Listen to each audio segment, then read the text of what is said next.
Boom की pencil से gate बनाकर जेल से फरार हो जाता है। बल्लू तुम्हारी जेल से फरार गया। तभी कर्नल युगांडा पूछता है उस फरार कैदी को कौन पकड़ेगा। पूछे क्यों तोड़ा? चिरकुट टिल्लू से बचने के लिए 7वें आसमान पर बैठा होता है। डॉन को पकड़ना मुश्किल ही नहीं। खेलेगा फ्री फायर। चिरकुट भागकर समुद्र के नीचे आ जाता है। तभी पीछे से टिल्लू मछलियों के साथ तैर रहा होता है। चिरकुट टिल्लू से बचने के लिए पेड़ के पीछे छुप जाता है। कौन है बे? पीछे देखो पीछे। आप प्लीज हमें गोवा छोड़ सकते हैं? चल भाई। तभी चिरकुट बिना डिग्री के पायलट बन जाता है। बाप की चटी फटी पड़ी है। साला ये बौना टिल्लू नहा धोकर इसके पीछे पड़ गया होता है। लेवल सबके नीचे। बेचारा चिरकुट जिधर भी जाता बौना टिल्लू उससे पहले ही पहुंच जाता। क्या रे भिख मंगिया? थक हार कर चिरकुट चुपचाप अपने से खुद को जेल में बंद कर लेता है। बेकार है भैया, मैं तो टूट गया। भुक्कड़ बकरी का बच्चा अब की बार पटरी खा गया। और ये ही नहीं, इंजन का पिस्टन तक खा गया। कुछ दिन पहले इसे किसी ने भेड़िए के दरवाजे पर छोड़ दिया। भेड़िया जब तक कुछ समझ पाता तब तक वह फर्श सहित घर का फर्नीचर तक खा गया। ऐसा मत करो मेरी जान। पेंटिंग में बनी महिला का लहंगा नोच लिया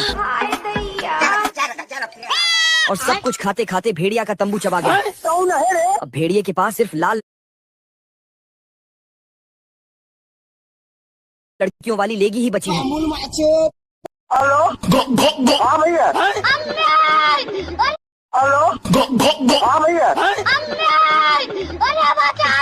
चिरकुट शाका लाका बूम बूम की पेंसिल से गेट बनाकर जेल से फरार हो जाता है। बल्लू तुम्हारी जेल से फरार गया।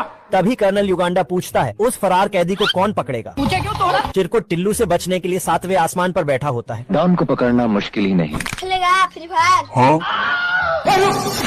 चिरकुट भागकर समुद्र के नीचे आ जाता है। तभी पीछे से टिल्लू मछलियों के साथ तैर रहा होता है। चिरकुट टिल्लू से बचने के लिए पेड़ के पीछे छुप जाता है। कौन है बे? पीछे देखो पीछे। आप प्लीज हमें गोवा छोड़ सकते हैं? चल भाई। तभी चिरकुट बिना डिग्री के पायलट बन जाता है। बाप की चटी फटी पड़ी है। साला ये बौना टिल्लू नहा धोकर इसके पीछे पड़ गया होता है। लेवल सबके नीचे। बेचारा चिरकुट जिधर भी जाता बौना टिल्लू उससे पहले ही पहुंच जाता। क्या रे भिख मंगिया? थक हार कर चिरकुट चुपचाप अपने से खुद को जेल में बंद कर लेता है। बेकार है भैया, मैं तो टूट गया। भुक्कड़ बकरी का बच्चा अब की बार पटरी खा गया। और ये ही नहीं, इंजन का पिस्टन तक खा गया। कुछ दिन पहले इसे किसी ने भेड़िए के दरवाजे पर छोड़ दिया। भेड़िया जब तक कुछ समझ पाता तब तक वह फर्श सहित घर का फर्नीचर तक खा गया। ऐसा मत करो मेरी जान। पेंटिंग में बनी महिला का लहंगा नोच लिया और सब कुछ खाते खाते भेड़िया का तंबू चबा गया। अब भेड़िए के पास सिर्फ लाल लड़कियों वाली लेगी ही बची है। भेड़िया ने उसे दूध की बोतल दी, लेकिन उसने दूध निकाल दिया और बोतल चबा ली। फिर उसने प्लेट और चम्मच से सैंडविच बनाया और खा लिया और चाय सहित कप खा गया। 5 मिनट बाद मुंह पहुंचने के बाद रुमाल तक चबा गया। भेड़िया उसे बाहर चराने के लिए बांधने गया। तब तक उसने रस्सी चबा लिया और रास्ते में पड़ने वाले जूते को भी खा गया। अच्छी बात यह है कि वह शाकाहारी है और ये भी कि भेड़िए की 29 उंगलियां सलामत है। अच्छा ठीक है। भेड़िया ने उसे टावर से बांध दिया और जाने लगा। तभी पीछे देखा तो टावर गायब था, ऊपर खाली पंखा था। रोम रोम भाइयों। लुल्ली मुर्गी ने बड़ा करने वाला दवाई खा लिया है और अचानक से इसके पेट में कुछ हलचल मचती है और गलती से ये हाथी का अंडा दे देती है। ये देख सब आ जाते। थोड़ी देर बाद इसका जंबो साइज बच्चा अंडा तोड़ के बाहर आ जाता है और अपनी अम्मा से बोलता है तेरी बहन ब्याह करवा का। इस चमत्कार को देख सारी पड़ोसन हंसने लगती। लुल्ली इसका वजन तोलने के लिए थर्मामीटर पे बैठाती है। तभी मीटर टूट के इसका थोबड़ा तोड़ देता है। सभी मुर्गियां चारा को देख के पगला जाती हैं। चलो उधर। लेकिन ये हाथी का बच्चा सारा खाना चट कर जाता है, इसलिए बाकी की मुर्गियां इसको गिराने लगती हैं। साला मुर्गा पानी में गोता लगाता है, तभी पानी में गिर के सीधा पाताल लोक पहुंच जाता है। मोटके की हरकतों से पड़ोस की मुर्गियां इसकी अम्मा को ताना मारने लगती हैं। हमारा घर, हमारा द्वार, हमारा गाड़ी, हमारा घोड़ा। पतलू प्रसाद कलुआ भालू के खाने को हथियाना चाहता है। गया। कलुआ उससे परेशान हो गया, इसलिए वह फोन बूथ में खाने गया।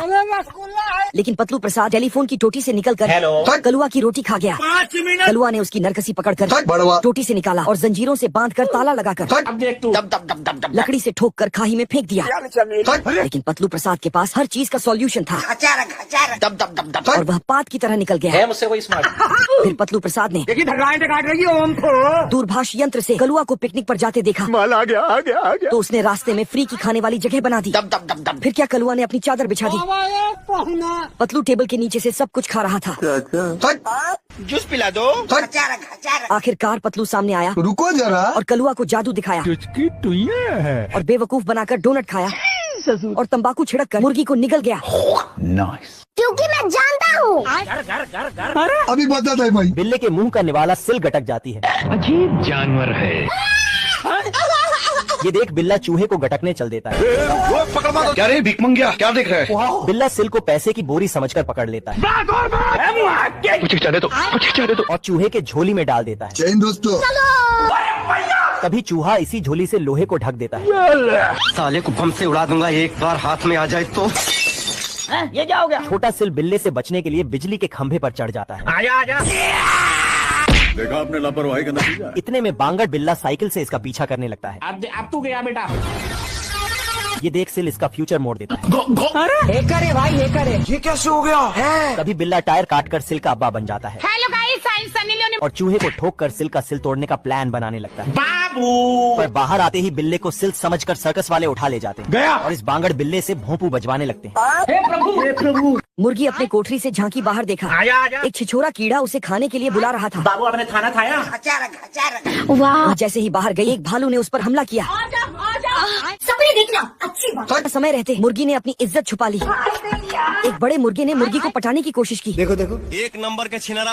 और दूसरी तरफ यह दोनों भालू उस मुर्गी को खाने की योजना बनाते हैं। अब देख तू। छोटू भालू मुर्गा बना और भालू से कहा, जब मैं यहाँ पर मुर्गी को लाऊं तब उसे ठोक देना। मुर्गी ने उसे देखा वाह। और तुरंत उसे भाव देने लगी। इससे तो बहुत मजा आएगा। मुर्गी ने उसे प्यार में दिल गुर्दा फेफड़ा सब दे दिया।